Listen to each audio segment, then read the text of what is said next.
Magandang tanghali, kumusta po? Narito po ulit ang update natin para sa lagay ng ating panahon. Ngayong tanghali po ng September 4, 2023 na kung saan sa ngayon po ay wala na tayong binabantayan na bagyo dito po sa loob ng ating area of responsibility. Tuluyan na po na nakalabas ang sentro ng bagyong si Hana dito po sa ating PAR at tinutumbok na po nito ang southern part ng China. Habagat po ang weather system na nakakaapekto ngayon dito sa ating bansa, lalo na po sa kanlurang bahagi ng Luzon.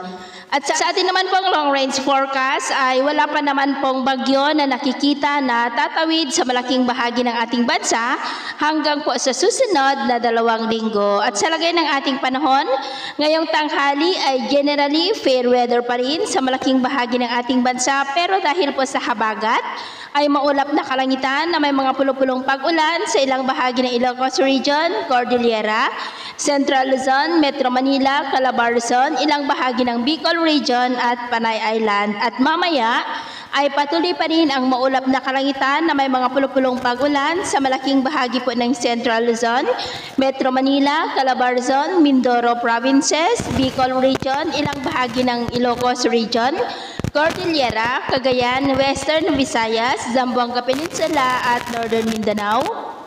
Na posible po na magtuloy-tuloy ang mga isolated rains na yan hanggang mamayang gabi, kaya mag-ingat po tayo sa mga banta pa rin ng mga pagbaha at pagguho ng lupa.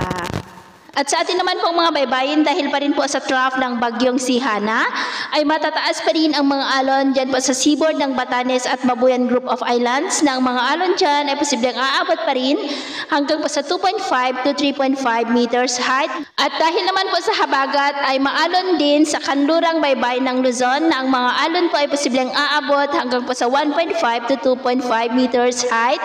Kaya iwasan po muna natin ang papalaot, lalo na po sa mga may kulay pula, para mas makaiwas sa mga sakunang pangkaragatan. So, yun po muna ang latest update natin sa araw na ito. At ako po muli si James na nagsasabing, sa kahit anong pagsubok po na darating sa ating buhay, huwag na huwag po tayong mawawalan ng pag-asa. Thank you and God bless!